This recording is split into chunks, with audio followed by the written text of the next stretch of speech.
Tonight, cautiously optimistic. But individuals who are vaccinated mounted a neutralizing antibody response. The nation's top health officials hope for a COVID-19 vaccine by early winter.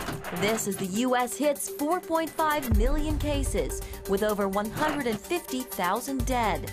And do I want to see a date change? No, but I don't want to see a crooked election. The backlash after the president's tweet over whether to delay the election. Plus, federal Border Patrol agents in American cities. And the president is the right to try president. Our CBN News sit-down with President Trump's Director of Strategic Communications.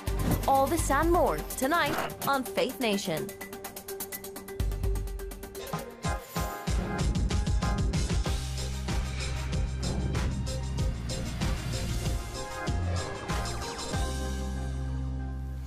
The nation's leading infectious diseases doctor warns the coronavirus won't disappear. Still hope on the horizon. Welcome to Faith Nation. I'm John Jessup. And I'm Jenna Browder. Thanks for joining us. Tonight, as the U.S. reaches 4.5 million COVID cases and the economy continues to fall, some optimism coming from Capitol Hill. Experts telling lawmakers at a hearing on the coronavirus that testing is up and a vaccine is coming.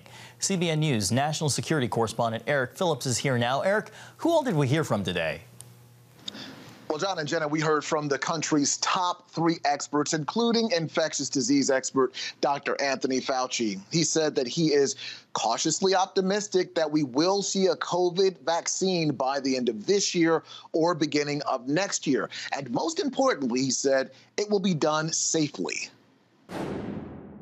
The speed is not at all at the compromising of safety nor of scientific integrity. Dr. Fauci also reemphasized the importance of the much talked about 5-pronged safety approach: mask wearing, social distancing, hand washing, avoiding large crowds, and staying clear of bars. Experts testify COVID testing has skyrocketed in the U.S., with some 59 million tests performed nationwide, averaging 820,000 tests a day. But we cannot test our way out of this or any other pandemic. Testing does not replace personal responsibility.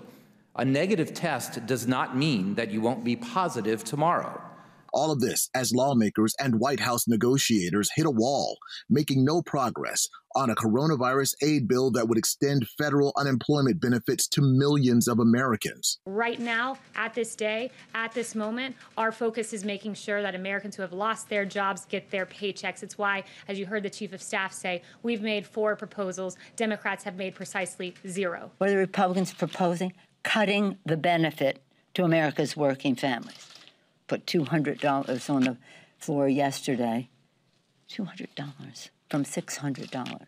Meanwhile, during Friday's hearing, CDC Director Robert Redfield doubled down on his call for schools to reopen in person as a matter of health and safety. You can imagine what it must be like to be one of those recurrently abused children that has sort of lost their safety nets. Where unemployment benefits are concerned, even if lawmakers take some action at this point, there's bound to be a gap in coverage for millions of Americans. Lawmakers on both sides of the aisle seemingly committed to continuing talks throughout the weekend. John and Jenna. All right, CBN's Eric Phillips. Thanks, Eric. Well, President Trump tonight is walking back the idea of delaying the presidential election over concerns about mail-in ballots, but still predicting November's vote could lead to, quote, the greatest election disaster in history. But it is something quite a few people are definitely concerned about. Here's CBN White House correspondent Ben Kennedy. President Trump's tweet about mail-in voting leading to what he called would be an inaccurate and fraudulent election, and even asking to delay the election, was quickly shot down by both Democrat and Republican lawmakers. The president's tweet that began the political uproar asked delay the election until people can properly, securely, and safely vote. But speaking to the media later, the president made his views clear. Do I want to see a date change? No, but I don't want to see a crooked election. This election will be the most rigged election in history if that happens. Trump points to concerns over voter fraud and the massive problems with a presidential election depending so heavily on mail-in voting. Well, what I want to explain to people, but it doesn't need much explanation. I mean, you look at article after article, New York's mail vote disaster, Tens of thousands of mail ballots have been tossed out in this year's primaries. What will happen in November? New York tried to let voters stay safe from the coronavirus by letting them vote by mail in the June primaries, which led to massive delays. The system was overwhelmed with votes, and many races still haven't been counted weeks later. And New York warns the situation could get even worse in November. A switch from almost no absentee ballots to approximately 50% absentee ballots with 2 months' notice really strains the system. Trump referred to multiple news stories about the concerns with mail-in voting. California also experienced major problems, where more than 100,000 mail-in votes were rejected in the presidential primaries back in March. The president doesn't have the power to change the date of the election anyway. That's up to Congress, and they certainly don't plan to do so. But the concerns over a heavy dependence on mail-in voting aren't new. A Wall Street Journal editorial back in May warned that a close presidential election could result in an election nightmare. A close race where votes aren't counted, thrown out, and lawsuits filed. It could even result in an election that further divides an already polarized nation. Ben Kennedy, CBN News. All right, thank you, Ben. Well, to Portland, Oregon, where it now looks like Border Patrol agents will be staying. Right now, 150 agents are there, and about 130 of them will remain, even as other federal forces withdraw from the city. Protesters and law enforcement have clashed for more than 2 months outside Portland's federal courthouse. The Department of Homeland Security saying these 130 federal agents will serve as a quick reaction force. And joining us now is the Chief of the United States Border Patrol, Rodney Scott. Chief Scott, welcome to Faith Nation, and thanks for being with us. Thank you for having me on today. Appreciate it. Well, Border Patrol agents reportedly left downtown Portland, but Acting Secretary Chad Wolf has said that the federal law enforcement contingent will remain in Portland until the violence directed at federal facilities ends. What's the plan going forward for Border Patrol there in Portland? So Federal Protective Services was there before all this blew up and will continue to be there afterwards. My personnel are on standby. We have quick reaction teams in case anything it goes back to being more violent like we'd seen in the past. But right now, last night was the first night in almost 2 months where federal agents inside that building did not face an immediate threat of being burned alive because of the improved partnerships with the state, where the state was actually doing their job as well. There have been all kinds of headlines and reporting this week about what's happening in Portland. Is there something you'd like maybe the public to know about what's taking place? Yeah, I think it's very important to kind of reset. Protests in Portland shifted away from the city and the state and started focusing on that federal building. They were trying to set the building on fire with our personnel inside. They were launching attacks. They were breaking out windows. That overwhelmed the Federal Protective Services, and they put out a call for help, if you will. It's mutual aid, mutual assistance. It's very normal within law enforcement around the entire country. Border Patrol has some highly skilled personnel through our BORTAC teams and our special response teams. We have a lot of experience dealing with large groups of people. It's the right team to deploy. So we deployed them to support Federal Protective Services in a federal mission. While there's a lot of misinformation out there about roaming the streets or trying to enforce state law, randomly arresting protesters, that information is not true in any way, shape, or form. But I think people need to know that the federal government is there doing the federal government's job, and we rely on state and local partnerships to keep communities safe. Now that the state is stepping up and doing their part, it'll be a more normal process. If they would have been there from the beginning, this probably wouldn't have got this far out of hand to begin with.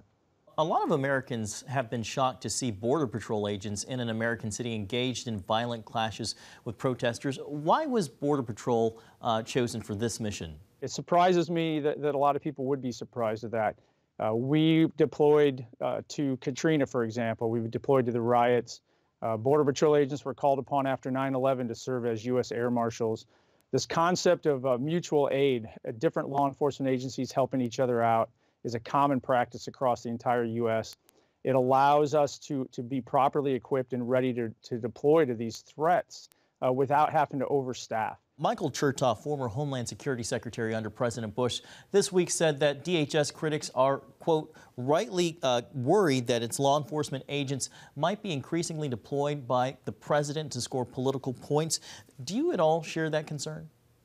I'm going to stay out of the politics, but this is what I will say. As the chief of the Border Patrol, I've never had anybody, even up into that level of government, ask or even try to deploy our people to something that is not consistent with several other administrations over my entire career. That mutual aid is very critical. When we deployed here in Washington, D.C., we were deployed within our federal authority or that of the U.S. Marshals, like some of our guys were deputized to do federal roles and responsibilities. I have not been asked to deploy my personnel for any political reason, and I would not do so. Going forward, do you think there will be a growing role for Border Patrol when it comes to protecting federal property in American cities against violent protesters? So a growing role, I would say no, but we do have specific skill sets that we help out in times of need. We are called upon for national security events like the inauguration, like Super Bowls even, or any major events. We will continue to do that on a case-by-case basis, but this isn't mission creep. We have no intention, nor have we been asked to take on this role permanently. All right, we'll have to leave it there. Chief Rodney Scott with U.S. Border Patrol, thanks for being with us today, and hope you have a great and safe weekend. Thank you very much. Appreciate the time. Coming up, our CBN News sit-down with the White House Director of Strategic Communications. What she has to say about moving Election Day.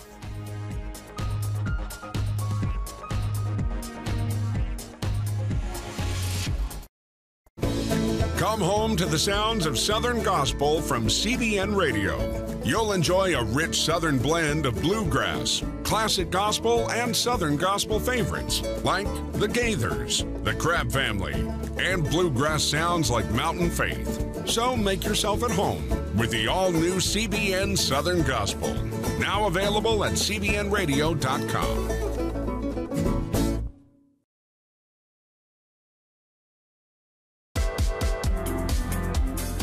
Meet the pastors who are preaching the gospel in a fresh, fearless way.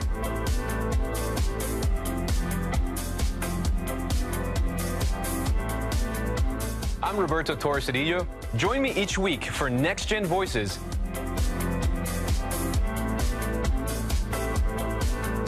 And watch God transform a generation.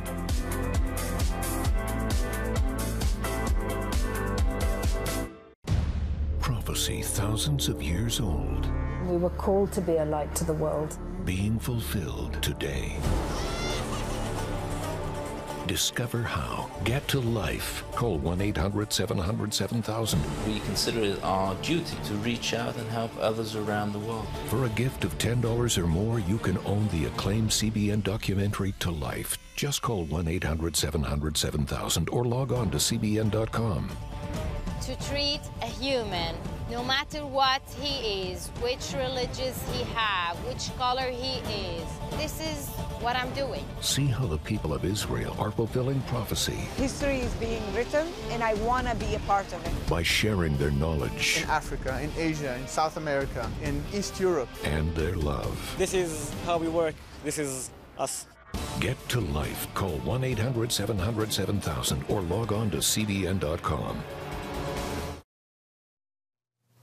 Welcome back. Tonight, a first look at our one-on-one interview with the Director of Strategic Communications and Special Assistant to the President. Alyssa Farah spoke to CBN's David Brody, our chief political analyst, in a freewheeling interview at the White House.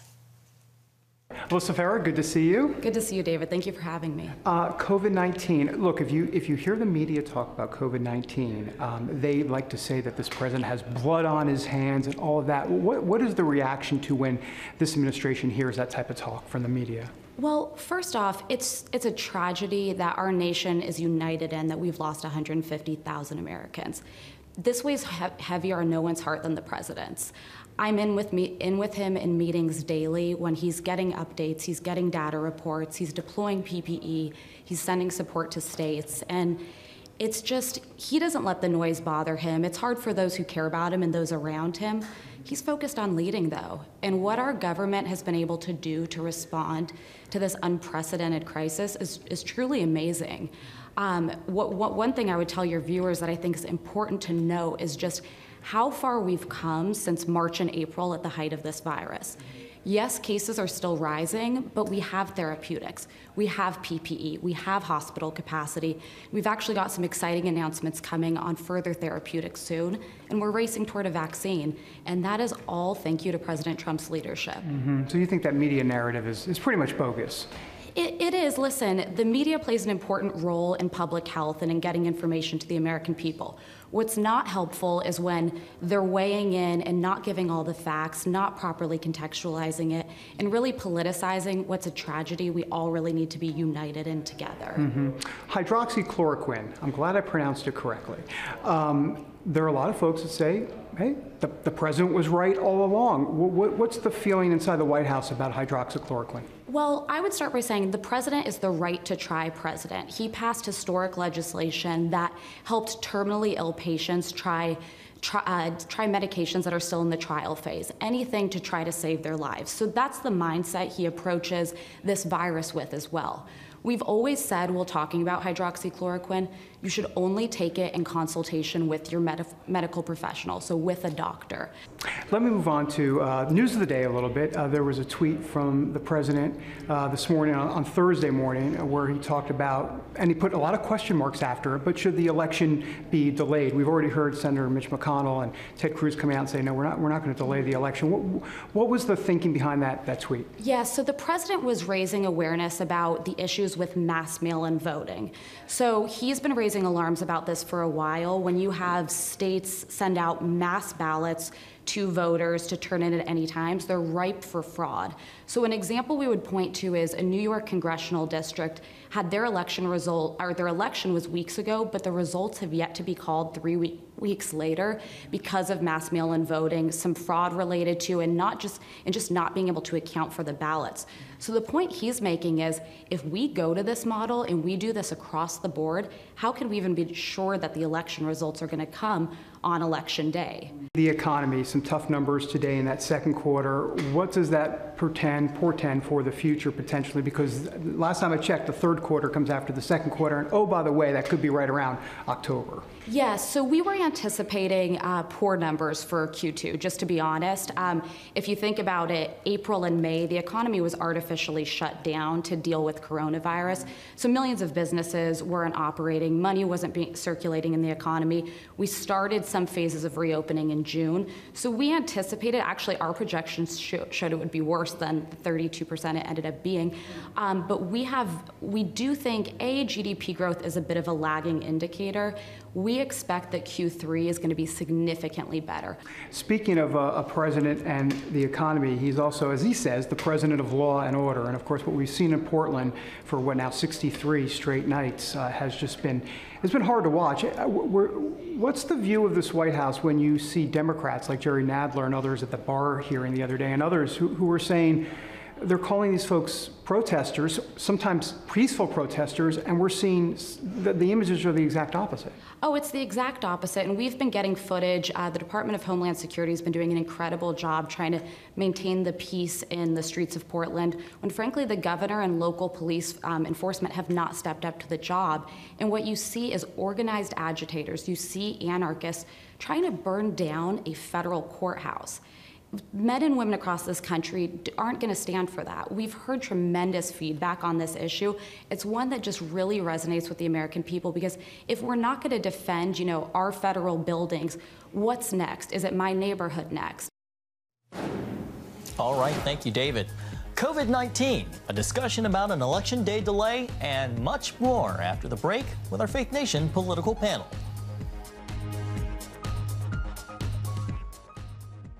Too often, we carry baggage from our past. You know what it's like. It affects everything and everyone in our lives. It's always there, weighing us down and keeping us from achieving true happiness. But do you know God never meant for us to be trapped in the past? You can be free of your baggage. Learn how God's forgiveness leads to changed lives and new beginnings. Call the 700 Club. I'm Ephraim Graham, and this is Studio 5. Cruise with me as I discover the good things happening in the world of music, sports, television, and movies. The fact that Ryan Coogler was going to be directing the film, I knew that something special was going to happen. We'll chat with artists at the forefront of entertainment and explore the connection between popular culture and faith. I asked my pastor, I said, well, does that mean I'm supposed to be a preacher? He says, well, no, you already have a pulpit. Watch Studio 5, Wednesday night at 9:30. Tikkun Olam. This is our nature as a country.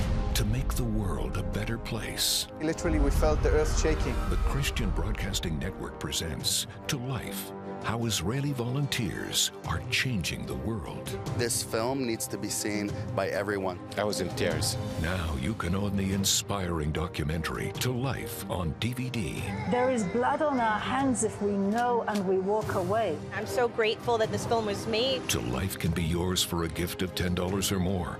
Call 1-800-700-7000 or log on to CBN.com. We know that every minute counts to save life. It'll bless Israel, but it'll also bless all the friends of Israel. Discover the untold story of how Israeli volunteers are making the world a better place. Call 1-800-700-7000 or log on to CBN.com to get your copy today. Welcome back, and time now for our Faith Nation political panel. Tonight we have Julia Manchester, reporter at The Hill, and CBN's chief political analyst, David Brody. Both of you, good to have you. Happy Friday. David, to you first. The president, he seems to have walked back his mention of moving Election Day. We just played your interview with his comms director, Alyssa Farah. She seemed to be on somewhat of damage control.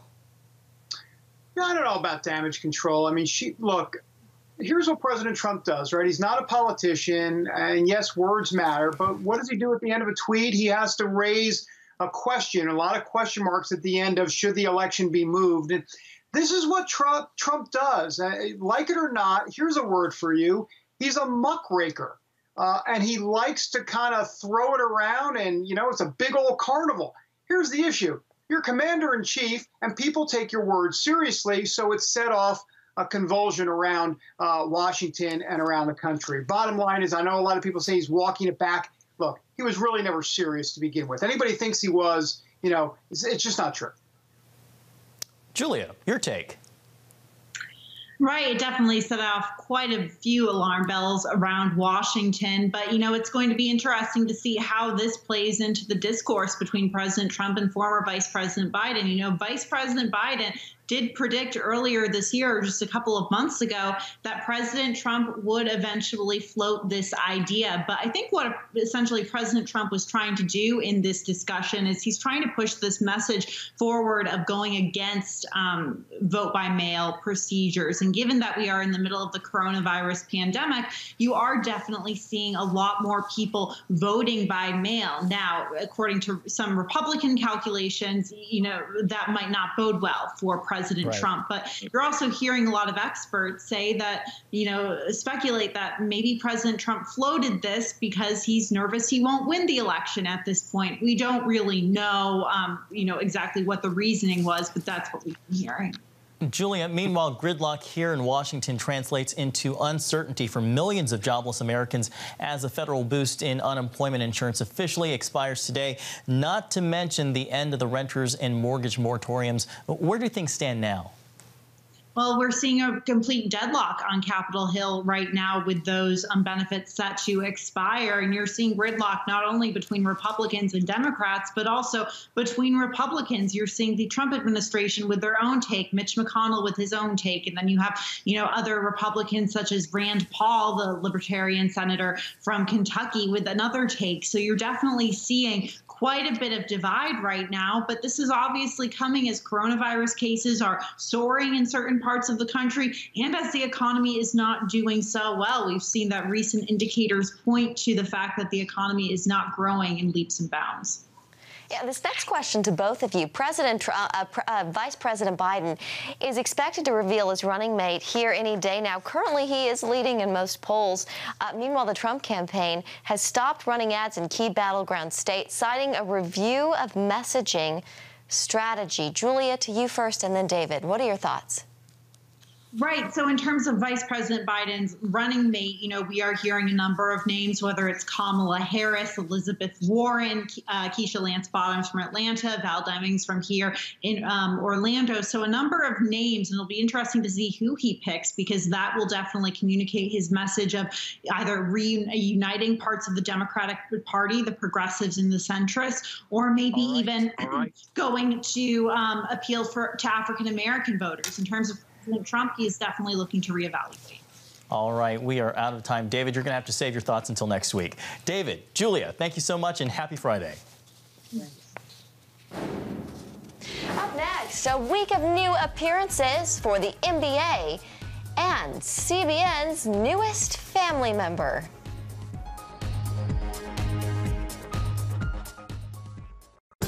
It's the new Superbook Bible app. It's packed with games, activities, and Superbook episodes that you can watch for free. Oh, no! There's trivia, a fun daily devotional, and answers to your Bible questions. Plus, an easy-to-understand Bible the whole family will enjoy. You can even create your own Superbook character. Ta-da! It's the new Superbook Bible app. Free downloads on iTunes, Google Play, and Amazon. From Washington, D.C., uncompromising stories, interviews, and analysis from veteran journalists David Brody. Escalating fight. Jenna Browder. Chose his words carefully. Ben Kennedy. Plan to join him. And Amber Strong. Or impeachment grows a little bit louder. Bringing you the political news that matters. We get out and tell the story of the progress that we're making in this country. Watch Faith Nation, weeknights at 6 on the CBN News Channel. We will move the American embassy to the eternal capital of the Jewish people, Jerusalem. As the nations rage, you can stand with Israel. History is being written, and I want to be a part of it. Call 1-800-700-7000 and get to life. This is our nature as a country. Discover the untold story of how Israeli volunteers are changing the world. We consider it our duty to reach out and help others around the world. For a gift of $10 or more, you can own the acclaimed CBN documentary To Life. To treat a human, no matter what he is, which religious he have, which color he is, this is what I'm doing. Support Israel in their time of need. Get to Life, now available on DVD. Call 1-800-700-7000 or log on to cbn.com. And I wish that other people throughout the world could see this side of Israel. And finally tonight, professional sports are making a comeback. Players in the NBA picked up the season last night. Despite the lack of fans and celebrity sightings inside the NBA bubble at the ESPN Orlando World of Sports complex, the Lakers and Clippers delivered a dynamic first season game, with the Lakers taking home a 103-101 victory. Tomorrow, the NHL also returns with 24 teams in the playoffs and 2 bubbles to play in, making up for suspended regular season. And another victory this week. CBN News senior Washington correspondent Jennifer Wishon and her husband Todd welcomed a healthy baby boy into the world on Wednesday.